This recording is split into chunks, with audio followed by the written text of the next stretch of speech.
Hello, and welcome to this episode of the Rich Revolutionaries podcast. My name is Chenisse. I am your host and New Earth business and embodiment mentor. This is part 4 of the Dark Feminine Saga. We're closing it up today with Shame to Power.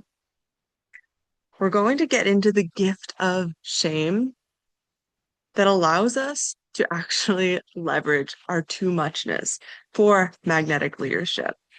Because the alchemized polarity of shame, when it's integrated through the body, is the greatest source of your power. Shame is that girl that loves to shrink and hide. If she had a shape, it would literally be like this. Okay. So this can look like being quote unquote shy to share your voice, your art, your work, and especially inviting people to pay you for it.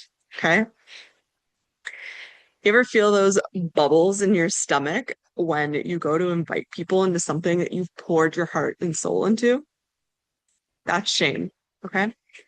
And when we unhinge from social, cultural norms and expectations, like being tame, like being the polished professional, like being the palatable, nice, quiet, good girl, the calm golden child, operating in this matrix of conditional worth where value is tied to productivity.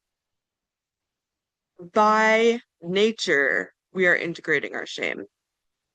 So, if you're here, if you are a member of the Rich Revolutionaries community, of any of my other spaces, or if you're new here, welcome. We are a collective devoted to anchoring the frequency of unconditional love in our body, which only happens by integrating the dark feminine, the exiled emotions of rage, fear, grief, and shame. This is how we reclaim our power to create our reality with magic and meaning and redirect the downward shame spiral. I know you know it well when your mind is looping in all the worst case scenarios of why you're a horrible person and you can never show your face in public again. You're a disgrace to your family.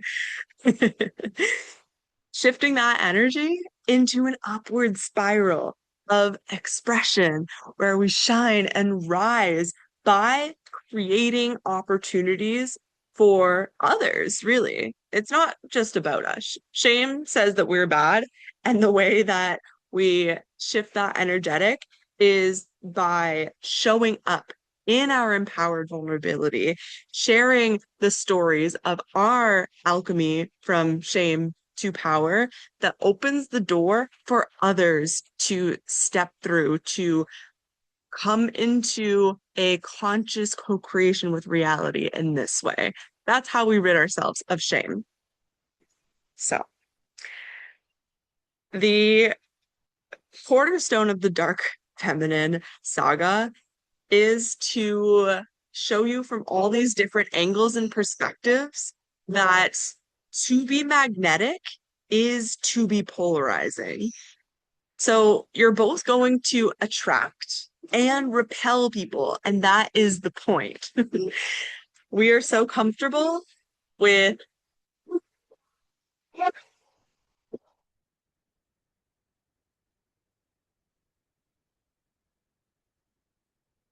craziness of Mexico and people with loudspeakers and dogs, and I'm not a bad podcast host because of it. I just want to be outside.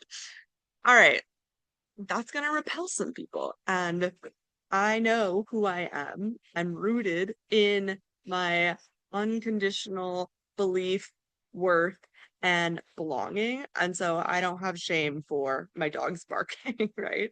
Even though some people are like, ooh, that girl's messy. We embrace the messy middle around here.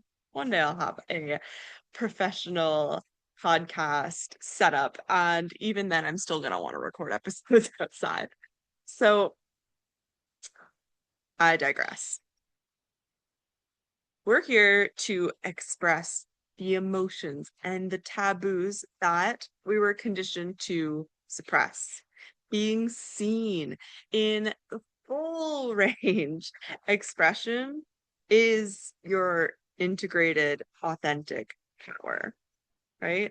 This is the power with the power to, not the power over. And it's like distorted control dynamic that we see a lot of in the collective. I have a whole saga on power dynamics, so go check that one out after you've completed this one if you haven't seen it already. Also, if you haven't listened to the last episode in this saga, Grief to Love, go check that one out also after this one. And I want to invite you to the next step, which is the spotlight session, where we are stepping into the sacred theater to integrate the polarity of grief to love in real time, being witnessed by an unconditionally loving community. That one is happening on July 15th, and you can find the link to sign up in the show notes or in my bio in any social media platform. If you're watching this after July 15th, come check out the Shame to Power Spotlight that will be held in August. I haven't set a date for that one yet, so keep an eye out. Okay, let's get into a grounding story time to really unveil the textural experience of transmuting, alchemizing shame to power. Need a drink of my matcha for this one. So this is the story of a past version of my reality that thank God I have let die, put to rest, of when I was an alcoholic and a drug addict. Okay.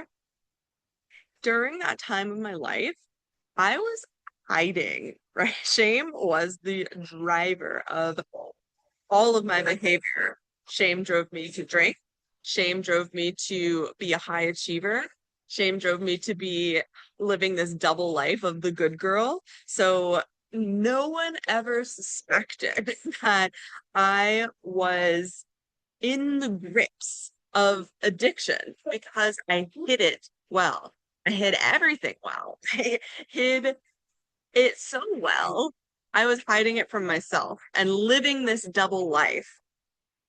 And this really came to a head when during COVID, I had the space to be with myself, right? There was nowhere to hide, no relationships to hide in, no club to hide in, no like exciting, fancy, luxurious traveling the world flight attendant job to hide in. There was just me and my shame and my addiction face to face, okay? And it got to a peak where I was alone in my apartment, drinking to the point of blacking out and puking, like alone. And mind you, I was also really rooted in this identity of like, I'm a very intelligent, high achieving, successful, driven, passionate, motivated, like, well, like privileged person with a lot of potential and a lot of desire to create something meaningful of my life. And so this incongruence in my behaviors, my actions, my conditioning, my shame, and who I knew myself to be created a tension that led me to the peak of the polarity, right? Then when we reach the peak, the fullest expression, this is when the polarity shifts, when we get to experience the other end of the spectrum, right? It's a full circle. And I went all the way the other side and started to, first step was like get a family doctor because I had not been doing anything like blood tests and whatever. And at this time, I had a lot of health paranoia because I was experiencing like asthmatic symptoms at that time. I had um been on like medications, like steroid medications for breathing. And um I did have this predisposition to getting chronic sinusitis and bronchitis and these like upper respiratory um, illnesses that made me more susceptible to COVID. And then also my family history, I had a lot of time to think of breast cancer and heart attacks and strokes and aneurysms and all of these things was like all right in my face. I was like, holy shit, I gotta take care of my health. So I got a doctor,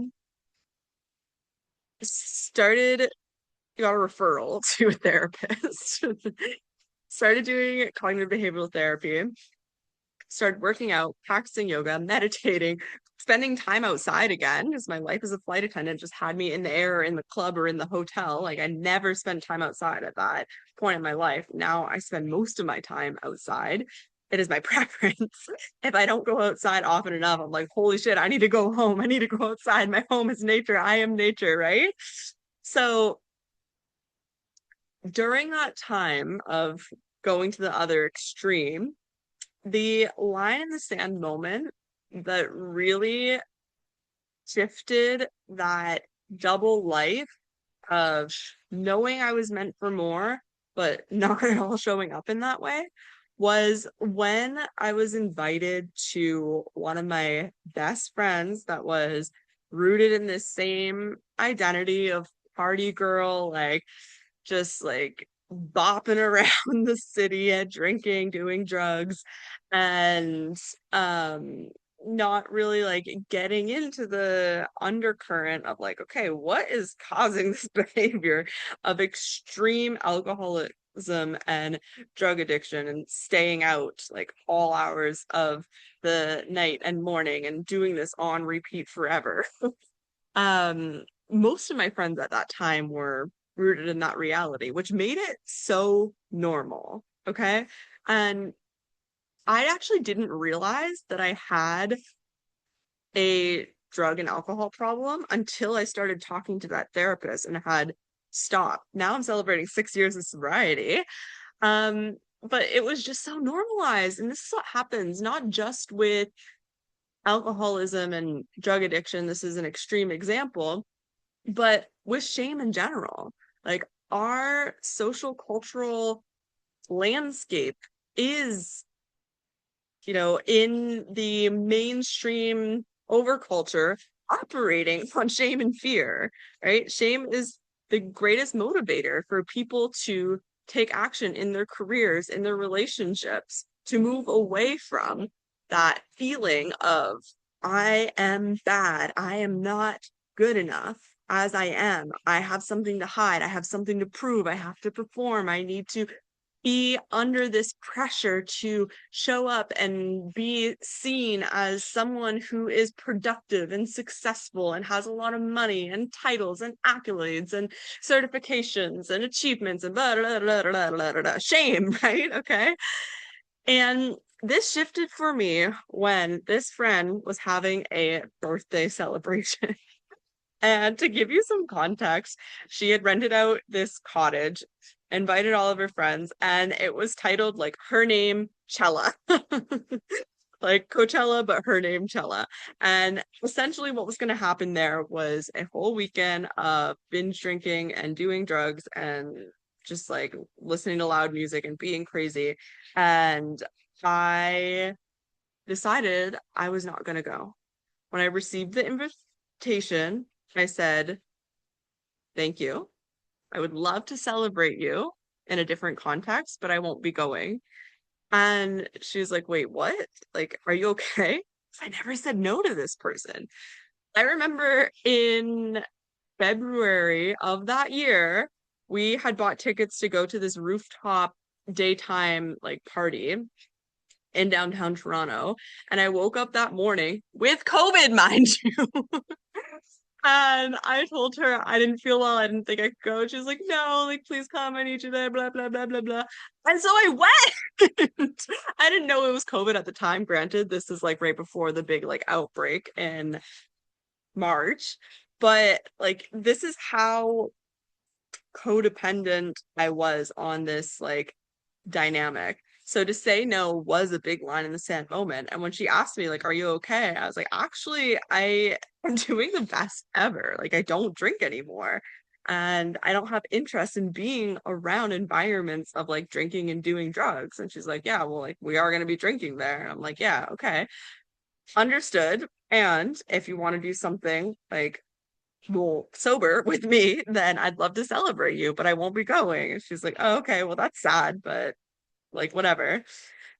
And I remember sending the text and just like my heart pounding and being like, oh my God, like she's gonna hate me. And like my sense of belonging, my sense of community was crumbling. And I let it because I knew I knew without knowing, right? That deeper knowing, that gnosis, that what the unknown future reality on the other side of stopping drugs and alcohol was so much better than living the same circumstances, the same parties, the same people, the same like just shame and anxiety spiral the next day afterwards and feeling so disconnected from myself and so like shit was not a reality I wanted to choose anymore, even though I didn't know what reality I was creating yet at that point. So, flash forward to compounding those powerful choices of rooting into a new timeline, of rooting into a new community, of rooting into new habits, and recreating my life. Now, I am building a movement, Rich Revolutionaries, build this podcast. We're celebrating the 1 year anniversary. We have a giveaway going on right now. When you share one of the clips from the archive that I'm sharing daily over on the Rich Revolutionaries Instagram, you get entered into a giveaway for a vision casting call with me to map out your next big move that anchors a new timeline for you this summer. We go into a life ecosystem audit, we go into a business model and offer suite audit. We cross-reference all of that with your goals and desires and then actually root it into the body to move the shame, to move the grief, to move the fear, to move the rage into anchoring your vision. So if you follow this podcast on your favorite streaming platform, follow the Instagram page at Rich Revolutionaries on Instagram and reshare one of the clips, you get entered into the giveaway. So through this process of the podcast, of building my mentorship business, I've chosen to share the gruesome details of those years. And remember when that trend of like throwback to 2016 was going through Instagram when like the new year of 2026 hit and everybody was like, oh, these cool things happened in 2016 and they were the roots of where I am. And I was like, this is my time to rid myself of all the shame and expose myself for being a piece of shit in society. And also clear that story that I'm a piece of shit, that I am bad because I had a lot of meaningless relationships rooted into the connections formed through drugs and alcohol that I completely disrespected my like sexual sovereignty and relationship dynamics with people during that time, that I was just so outside of myself and like letting all of these dark forces and entities occupy my vessel and like extract my life force to the point where I was like depressed and anxious as fuck. Like, am I actually a piece of shit and a bad person for that? No. And I can confidently say that and share the very specific gruesome details, like the day that I overdosed on MDMA, literally like blacked out, passed out, like lost motor function and speaking ability on the couch alone. Jehovah Witnesses knocked on the door and I was like, I'm not well, I can't listen right now. I was like, this message of God is for anybody. And I'm like, okay, bye. And then cracked a cold one, drank a beer, got up off the bathroom floor of a frat house and went out and did more drugs and drank the whole day. Okay. I can share details like that and many others. And the emotional charge of shame has been neutralized because I understand why I was doing those things. I can track back the story of like, oh shit, like I didn't have the emotional care and attention and unconditional love and like protection and sense of safety and emotional intimacy and closeness in my childhood, and also experienced childhood sexual assault that I didn't know about. It was so far tucked into the recesses of my psyche that when I was in an environment of binge drinking, alcoholism in university, that I ended up in the undercurrents of these social dynamics because I didn't have a strong sense of self. I didn't have a powerful voice to say, like, no, that isn't for me. I didn't feel the confidence to pursue my own desires, if you know what the fuck they were at that point. And so my very intelligent brain was scanning the social landscape and like, well, if people drink, that's how they make friends. Like, let me drink the most I can. Okay. And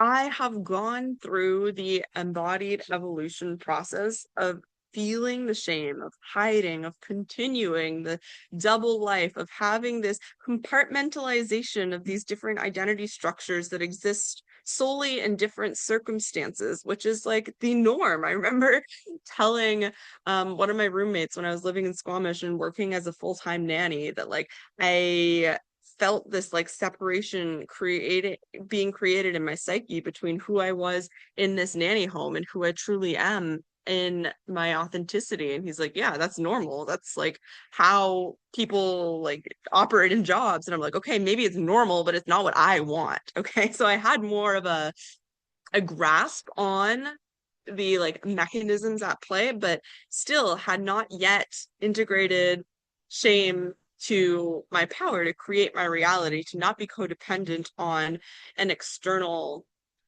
um source of income and of really like that family connection was and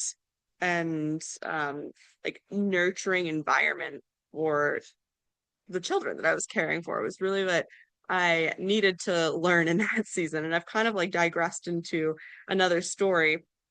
But the point of me sharing this is when we are able to see our shame, to feel our shame for what it is, and unblend from the story that I am a bad person and actually have a higher perspective of why we're making the choices that we are, and actually feel the sensation of shame, feel the bubbles, feel the hiding, and in that moment of choice, when you get invited to go out and drink your face off for a weekend, or when there's a dangly, like shiny opportunity of a job that is going to give you financial security that you might not have when you're building your business, and it is going to ask you to separate from your authentic expression to say no.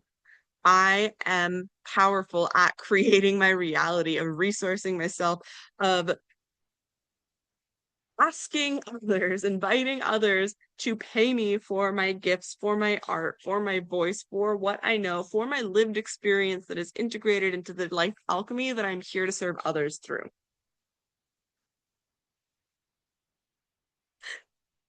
So, all this to say that shame is a sneaky fish and it loves to hide out in the unconscious. And because of the social cultural landscape, it is one of those ones like fear and rage and grief that gets projected outwards because we're not owning it. We're not able to feel it in our bodies, the physical location of the unconscious. And so we end up wearing a mask. And we wear this mask for so long that we actually end up internalizing it as who we are. When you wear a mask for so long, you start to internalize it as who you are.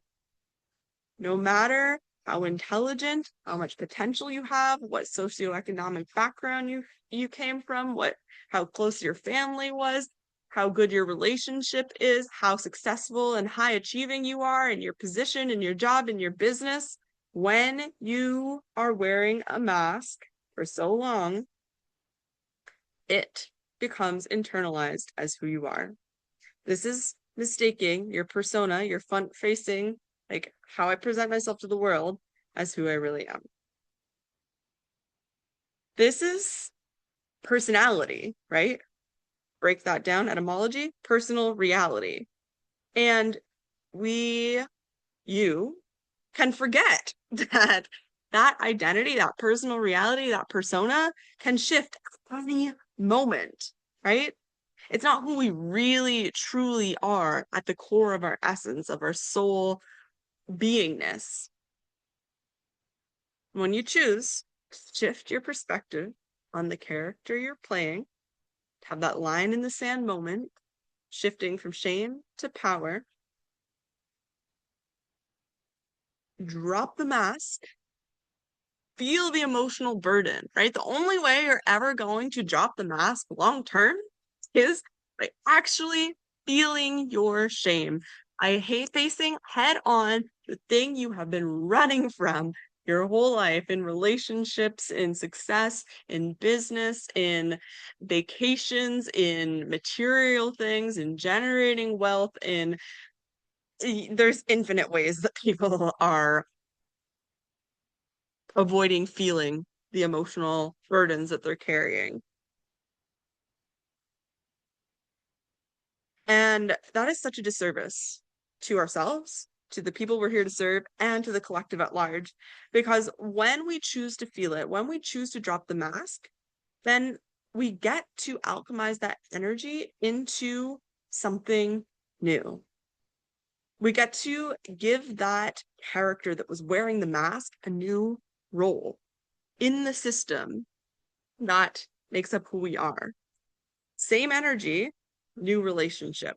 And this is the foundation of any transformation in your life. This is how your reality recalibrates. And this is integration work. This is the cornerstone of the work that I do in all of my spaces. So, what I want to leave you with today is that you can't truly embody the fullness of your power, love, passion, and fulfillment without also embodying the fullness of your shame, your grief, your rage, and your fear. It is literally universal law of polarity. The universe You are the universe experiencing itself consciously, and the universe creates through polarity, one extreme and the other, right? It's the infinite spiral. It's the inhale and the exhale. And therein lies your creative power. So, again, I want to invite you to come experience this in an embodied evolution, sacred theater spotlight session with a community to witness you in the shift from grief to love if you're coming for July 15th, and from shame to power in August. Some of the results of these sessions have been, in the first one, I had a woman come in. She had started writing a book 2 years ago, put it away, never revisited it. One powerful embodied shift. She wrote a full chapter in 4 hours the next day. I've had other women come through the space and they're feeling unclear on their big vision and mission and like what even is the point of the business that they're building. Go on to really anchor into their legacy work of creating a generational shift through mom rage and anchoring that in their brand, in their message, in their content. Last session, we had we had people raging against different institutions, from the legal system to the education system to patriarchy and our intimate relationships and all of the places we miss each other from that, and to shift relationship dynamics, to share more of the behind the scenes of the big work that is going on, like building holistic schools for both children and their families, to speaking on stages and sharing our passion of being that force of unconditional love in a world that operates in fear and shame, and being willing to go through the ego deaths and the rebirths of letting go of all of the body of work that we've done up and that they've done up until this point, to open the spaciousness for a new expression to come through without knowing what that is. So we get into some deep, powerful work in the spotlight. I want to invite you to come experience that for yourself in your own way. And in these sessions, right, like I always encourage everyone to come take up space in the spotlight, but that's not the only way you get value from it. You still get so much value from being a witness. Witnessing somebody else in their embodied shift creates an embodied shift for you. Law of resonance, okay? And it's such a reciprocal space that everybody gets something, and maybe not what you expect you would get from the space. So again, links in show notes, links in bios to sign up for the next spotlight session. And I want to thank you for going on this journey with me through integrating the dark feminine to leverage your too much for magnetic leadership, to go into those spaces that are socially exiled, to root into your authentic power. And I want to keep the conversation going. So I invite you to join the free Born to Be Wild Telegram space, where I drop in with like stream of consciousness, um, prompts and conversation pieces, and sometimes like cheeky challenges.